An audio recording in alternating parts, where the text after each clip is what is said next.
If you're a high ticket coach with a high ticket offer, you're running a VSL funnel to book calls on your calendar or your closer's calendar, one of the easiest ways for you to make more money, have a juicy ROAS and scale faster is by increasing your show rate. We've all been there, we spend a bunch of money on ads, we fill our calendar with calls, then suddenly 70% of them just don't show up. It's painful, right? And in fact, one of the biggest things that helped me scale to over $250,000 a month in cash collected with my current coaching business. Yes, I actually practice what I preach. I actually have my own coaching business. I'm not some coaches guy who just tells you stuff that sounds good. I actively had to fix this problem and that's what allowed me to scale.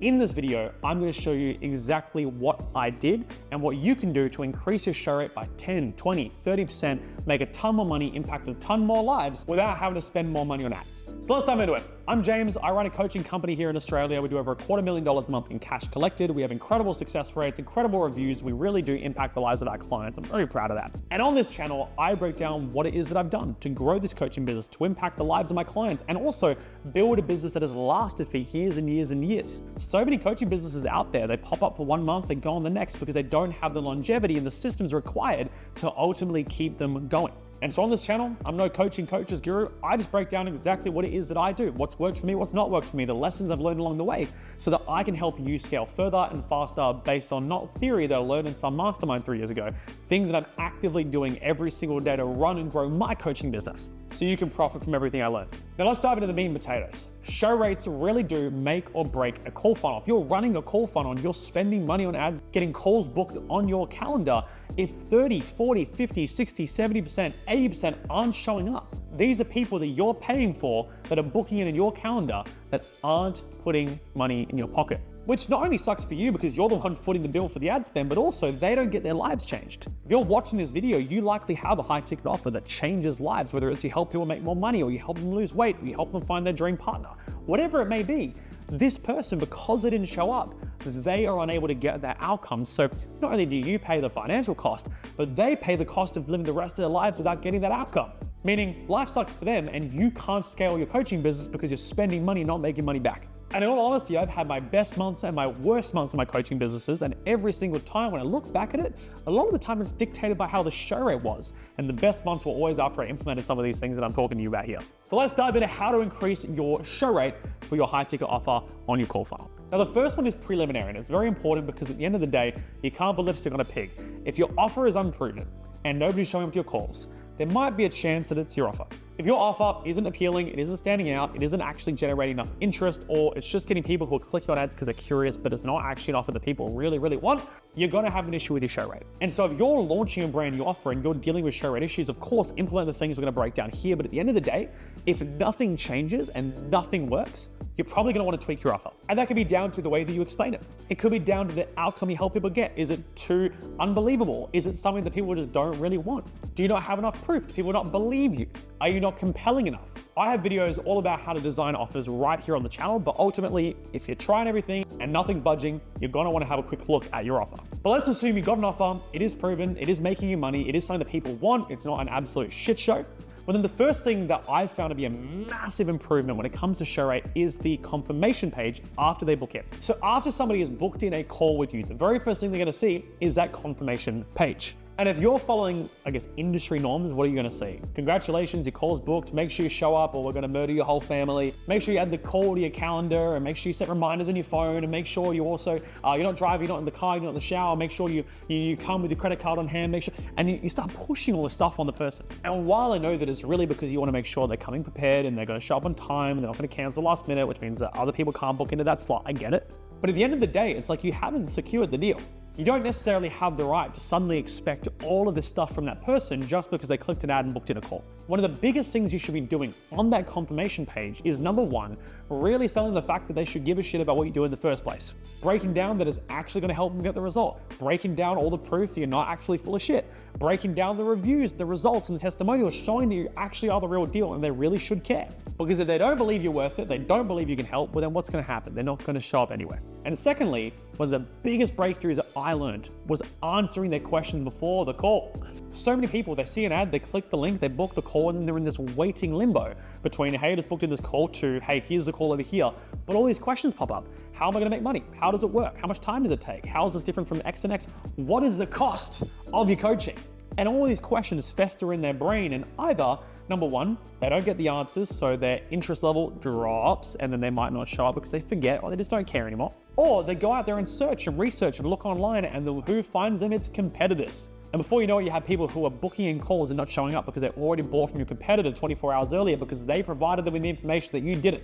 So let's break down what this looks like in actuality. On your confirmation page, one of the best things you can have is a short video up the top reinforcing, hey, you've done a great job of booking in this call, showing a bunch of proof in terms of, hey, here's a few testimonials, here's a few results just to show you that we are the real deal, and just addressing the fact that they're not fully sold on you just yet. And then introducing the resources you have on the page below that video. Because below that, we're gonna really start to address, number one, why they should care, and number two, those frequently asked questions, that information that they want, that they haven't been provided with just yet. So for example, on my confirmation page, we have what we call breakout videos, little FAQ videos that we ask our prospects to watch before the call.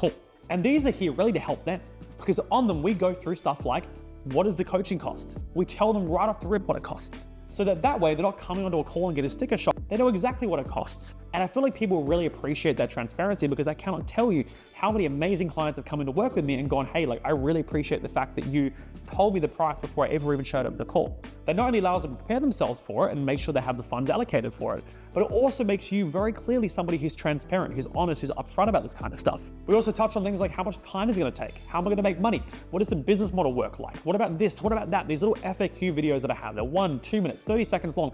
We just ask them to watch these videos before the call, because it not only pre-frames them for the call so we can get into the fun stuff right away, but also it's answering questions and handling objections that you would have otherwise had to answer or handle on that call. So it's helping you, but it's also helping them. It's giving them reasons why they should give a shit, and also answering those questions that they're gonna have so they don't drop out of the funnel, get bored, or go look for a competitor. And then below that, we just have a ton of proof. Because at the end of the day, proof is your God. If you can't show proof of your offer that what you do is a real deal, you're gonna have a bad time. So we put a bunch of client testimonial videos where I'm interviewing our clients through their journey, through the results, the money that they've made, the highs or lows. Like, we don't hide the struggles. We talk about things that went well, things that was a challenge that we had to work through together. So people, if they're somebody who really enjoys long form content, they can sit down and they can watch those videos. And then below that, we have links to our Trustpilot. We have a bunch of photos of client results, links to my Instagram where they can see years of content. The reason why we do all this stuff is because after we answer the questions, it's really just a case of reinforcing we are the real deal, we are legit. If you want to do due diligence, here's everything. You've got nothing to hide. Go for it, enjoy, have fun. Because when you actually have an offer that delivers on the results you promise your clients, it's very easy to just show the results. So if you've got some rubbish, crappy, scammy offer, please don't do this stuff, because at the end of the day, you won't be able to, because you won't be able to show this stuff. Hell, even in that first video on that page where we break down just the proof that we are the real deal, I show stuff like our chargeback rate, our dispute rate, our refund rate, to show how clean of a track record we have. Here's all the clients we've signed, here's the revenue, here's the time period, and here's the 0.1% dispute rate we've had. That kind of stuff makes a huge difference in the mind of the people who are booking a call with you. So the bottom line is the confirmation page needs to be an absolute banger. You've got everything you need here to do that. Take action on this, please. I promise you, this is one of the biggest things that completely transformed our show rate. The next thing is a manual reach out. Ultimately, we all know when we're getting an automated text. We know the green text is an automated text. We know that we get a message and our name is in there, but it's missing the capital letter in the same way that we did it on the booking page. Like, we know if it's a fake. For anyone who books a call on our team's calendar, we manually message them. We send them a message personally, so it's a blue text from an iPhone, so iMessage. Number two, we send a selfie or a selfie video to let them know it really is us talking to them, as not some automated robot. And then we incite a conversation. So we might send a message along the lines of, hey, thank you so much for booking a call, really excited for it. Here's this page. If you didn't have it saved, this is the preparation page that actually goes through all the proof of the real deal, a lot of your frequently asked questions, including stuff like how much does it cost, and a bunch of proof and reviews so you can do due diligence before the call, which again makes a massive, massive difference. And if you have sales reps or closers who just aren't willing to do that, you should fire them on the spot, because if they're not willing to dedicate 20 seconds to taking a little video for somebody who's going to become a client or thinking about becoming a client, then they don't deserve to be selling on your team anyway. These little decisions that we make to add little manual inputs into the sales process makes such a big difference in terms of the customer's experience, but also the close rate and the show rate that ultimately impacts your profitability as an offer owner. So after sending that message with a link back to the confirmation page, which again increases that consumption, a little selfie video saying hi, then we send some sort of follow-up message along with all that just tries to incite a reply. It could be something along the lines of, hey, can you just confirm, by the way, that we're on for tomorrow? Because otherwise, if you don't reply, I may have to cancel our call just because it takes up a spot and I don't know if you're showing up. If you have a lot of volume, that's one that I've seen work really, really well, because people reply, yep, I'm gonna be there, excited for it, blah, blah. It incites a response. Sometimes if you don't ask for a response, you're not necessarily gonna get one. On the flip side, if you don't have as much volume or you're speaking to a more sophisticated market, you might ask a question on the lines of, hey, I've got these resources on this or resources on this. I wanted to send you a couple of things before the call. What do you feel would be most interesting to you? So for example, it could be, hey, I have a case study breakdown of my funnel that did XYZ $1 million without this, without this, without this. Or I've actually linked to our reviews on Trustpilot from all of our successful clients who've been with us prior to you. Which one or both would you like to go through? And in turn, they're gonna reply. And when they reply, it starts that conversation and dialogue. You can follow up with a voice message. These little things make such a huge difference in terms of people showing up, being warmed up, and being ready to become a client of yours. The next thing is confirmations. Now, I don't believe in spamming prospects before the call, but I do believe in confirming that they're going to attend, because at the end of the day, if you've got 1, 2, 3 calls booked in for the same time, you need to know who's showing and who's not, especially as you start to increase your spend to $1,000, $2,000, $3,000, $4,000 a day. So what we do, we send the message trying to get a response from them. If they reply, we mark them as confirmed. If we haven't heard back from them, what we do is we dial them up on the morning of the call. So whether their call is at 9 a.m. or 5 p.m., usually around 8:30, we'll give them a call, and it's just something along the lines of, hey, Stacey, what's going on? It's James from Ecom Boss. How you doing? Yeah, good. Hey, just want to check in. Are we all good for our call later today at 3 p.m.? I've got it booked in our calendar. I just haven't heard back from you yet. I just want to make sure we're ready for it. And either they'll say, yep, I'm ready to rock and roll, and you can remind them again to go check out the confirmation page, because all those resources there, it helps them with their due diligence, helps them get the answers they want, helps them feel good before they jump onto the call. So if they haven't gone through them already, it's a nice little reminder for you. Or if they have watched it, you can go ahead and reinforce it. Hey, that's so cool. Thank you so much for being prepared. We're really excited for the chat at 3 p.m. I'll see you then. Is there any questions you have in the meantime? And you can knock out a couple of questions or potential objections before they ever actually jump onto the call. And on the flip side, sometimes people book in for a time and they're like, oh, 3 p.m., like I've actually got this thing going on. And it allows you in the morning to find a time earlier or later that they can actually do, which prevents you from showing up to a call where they're not going to show up to. And because they didn't show up, they're embarrassed and then they never reply to you ever again. It's far easier just to get ahead of it and reschedule it for later on that day or the next day if it means they're not going to show up at all. And just that alone, the messages and then call confirming allows us to confirm with a lot of people and get that verbal or written commitment that they're going to be showing up, which again increases the likelihood of them showing up. While in turn, allowing us to remind them and send them back to that confirmation page with all the nurture material that allows us to get a warmer lead, a more hyped up lead for the call to ultimately help them the best. And then the last thing I'll touch on now is that you're always going to have no-shows. In fact, ironically, I actually had an email about an hour ago from an orthodontist that I've been working with, and I didn't show up to an appointment. I didn't know I no-showed the appointment. I got an email saying, hey, you no-showed, when can you come back in? Like, we'd love to have you back in for your next appointment. I went into my emails and I realized I actually never sent any reminder texts or reminder emails. So there's 2 lessons there. Number 1, make sure you got those reminders set up. And number 2, sometimes people don't mean to no-show. I got this email literally an hour ago and I did not even know I had the booking, which brings me to what I like to call no-fault follow-up, which is having your SDR or your closer, whoever it is that's working on your team, calling people who no-showed the day before or earlier that day and just checking in. And the biggest thing is, don't make them feel guilty for not showing up. Don't go, hey, you no-showed, you wasted our time, blah, blah, blah. Like, no, they're human. Sometimes we just don't know something's on, or we just get caught up and we forget. So no-fault follow-up is checking in.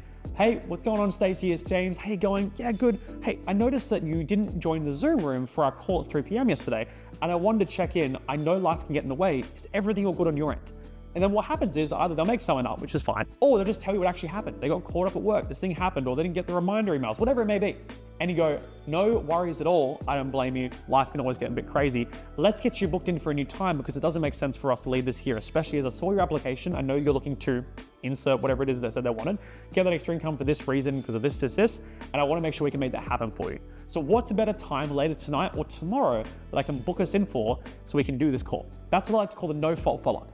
They feel great, they don't feel embarrassed or bad, because at the end of the day, life really does get in the way, but we remind them of why they booked in that call, and we just push for later today or tomorrow, something with a short time window, so we can complete that sales cycle and ultimately change their life with the amazing program that you have. So we do the work before the call to make sure they show up, and if they don't show up, we don't blame them for it, we just get them rebooked in.